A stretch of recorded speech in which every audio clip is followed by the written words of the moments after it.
La historia de los asesinos seriales siempre ha sido una fuente de fascinación para muchas personas. En este video vamos a contar la vida de uno de los asesinos seriales más infames de la historia de Estados Unidos, John Wayne Gacy. Gacy fue responsable del asesinato de al menos 33 jóvenes adolescentes y adultos en la década de 1970.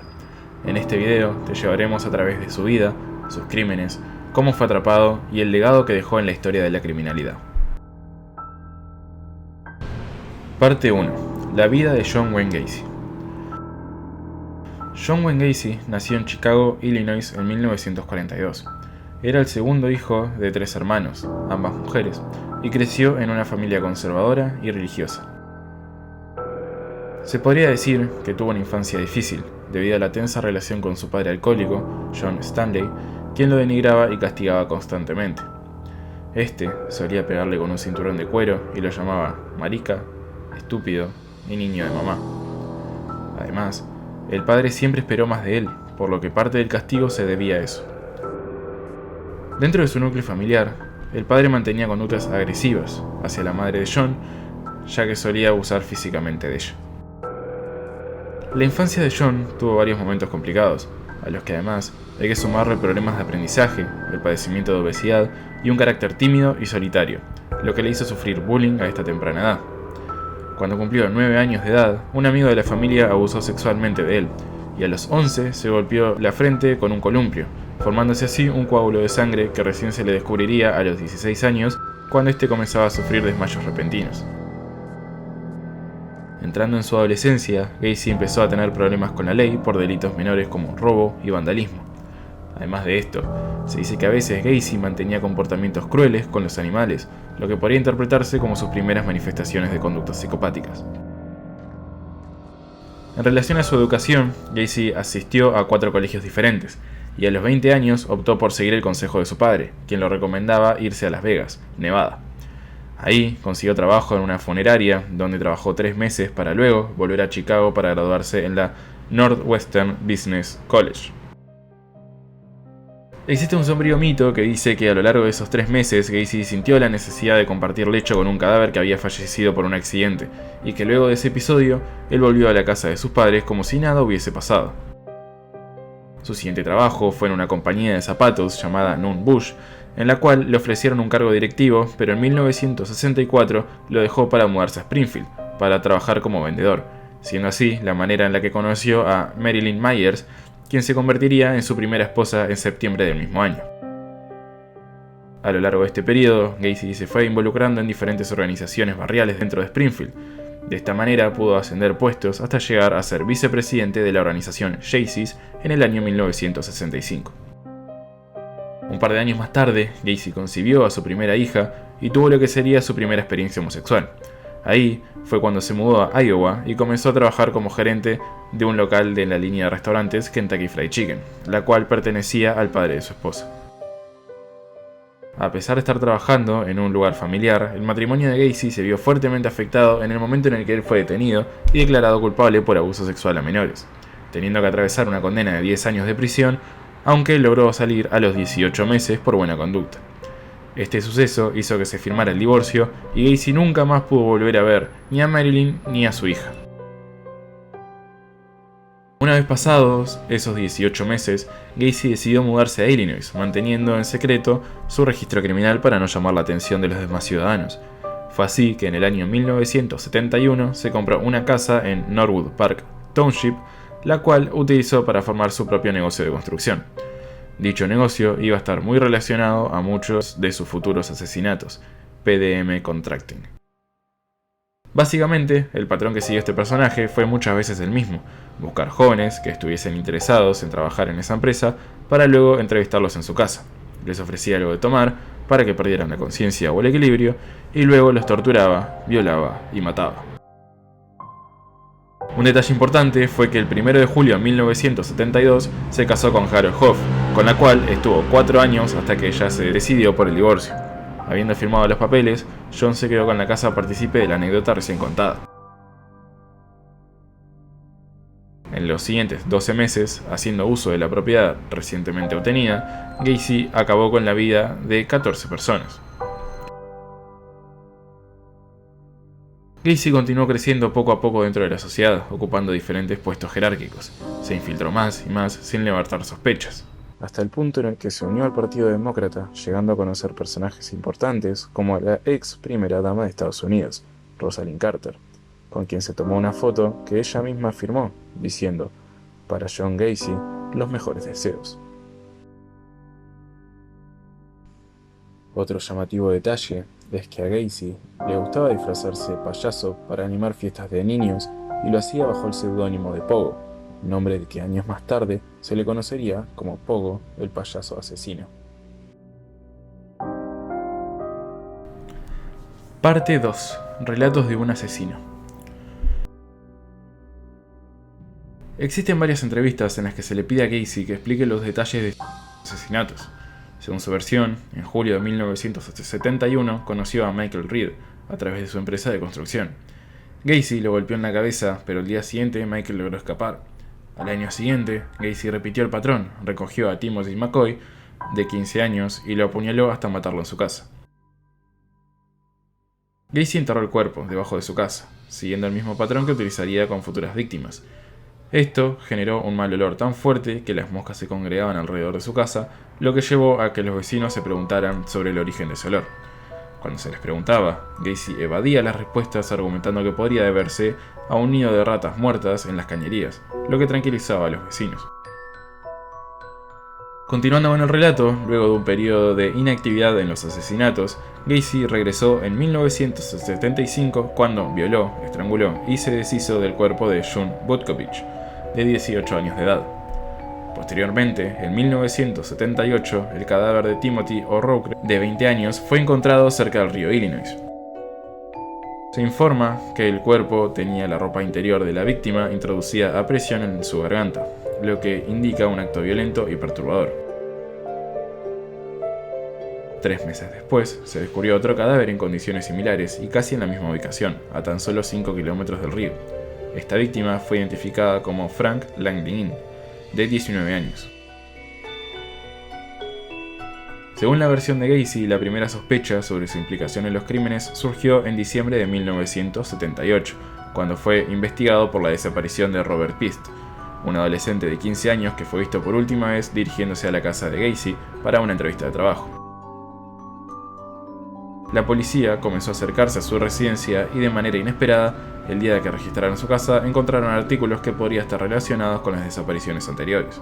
Sin embargo, de forma sorprendente, Gacy fue arrestado por tráfico de drogas en lugar de los asesinatos. Este giro en los acontecimientos proporcionó a la policía una oportunidad inesperada de capturar a Gacy, aunque no directamente relacionada con los casos de asesinato. El arresto por tráfico de drogas permitió a las autoridades iniciar una investigación más exhaustiva que finalmente los condujo a descubrir las pruebas y los restos de las víctimas enterrados en la propiedad de Gacy. A medida que avanzaba el proceso, la presión de la investigación policial comenzó a afectar profundamente a Gacy, lo cual culminó el 22 de diciembre de 1978, cuando se acercó a sus abogados y confesó sus crímenes. En su confesión, reveló detalles sobre su primer asesinato y proporcionó la ubicación de los 29 cuerpos enterrados debajo de su casa, así como otros 4 cuerpos cerca del río mencionados anteriormente. Una vez que el departamento de policía obtuvo esta información, se dirigieron de inmediato a su propiedad. Les llevó un total de 6 días desenterrar todos los cuerpos y cada uno de ellos coincidía exactamente con la ubicación brindada por John. Sin embargo, a pesar de su confesión, se descubrirían más detalles impactantes que veremos más adelante.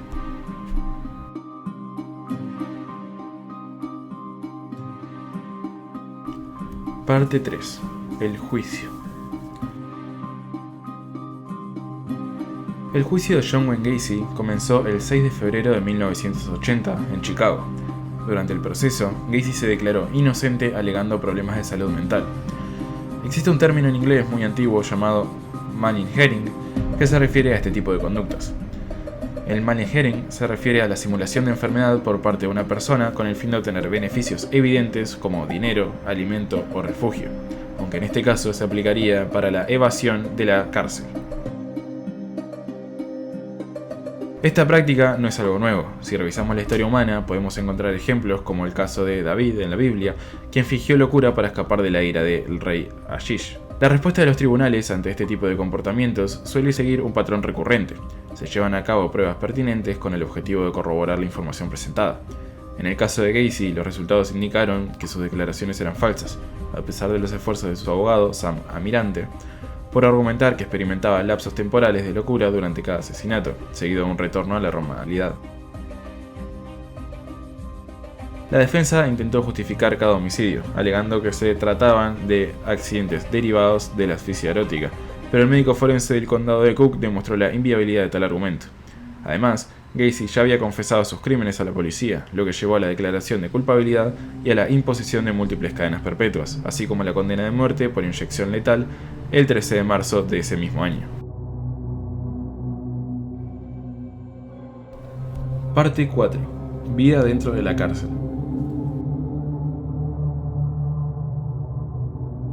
A pesar de haber sido condenado por los asesinatos, Gacy tuvo que esperar muchos años antes de que se llevara a cabo la ejecución de la pena de muerte. El juicio concluyó en 1980, pero no fue hasta 1994 que finalmente se cumplió. Durante estos 14 años de espera, Gacy se dedicó al arte y utilizó sus obras para expresar su verdadera personalidad. Su medio principal era la pintura al óleo, y se destacaba por retratar payasos, los cuales consideraba su alter ego. Además, pintaba imágenes de Blancanieves y del asesino Jeffrey Dahmer. Al igual que otros casos famosos de asesinos en serie, Gacy recibía cartas de admiradoras que lo idolatraban. Incluso, algunos cantantes de bandas de punk le enviaban correspondencia y llegaban a utilizar su imagen en las portadas de sus discos. Un ejemplo de esto fue la banda Acid Bath, que incluyó una imagen de Gacy en una de sus portadas. También es destacable el retrato que Gacy pintó de Midmore, el cual apareció en el disco titulado Hot, Horny and Born Again. Estas muestras de admiración hacia un criminal planteaban interrogantes sobre la fascinación y la controversia que rodeaban figuras siniestras como Gacy. Parte 5. La ejecución de Gacy. El 10 de mayo de 1994, Gacy fue ejecutado mediante inyección letal.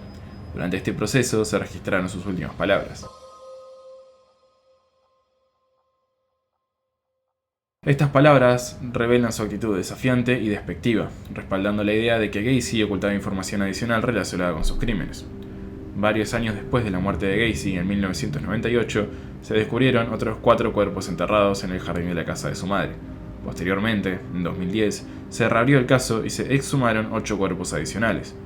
A pesar de los avances tecnológicos, no todos los cuerpos han sido identificados hasta la fecha.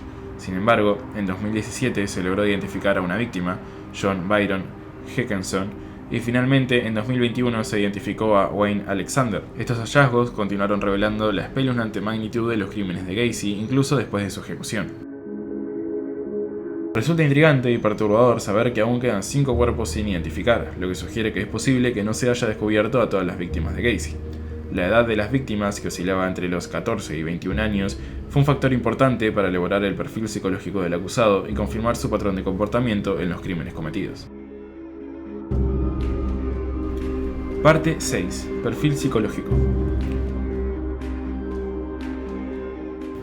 El perfil psicológico de John Wayne Gacy se caracteriza por una posible personalidad narcisista, dificultades para regular las emociones y una inclinación hacia la violencia.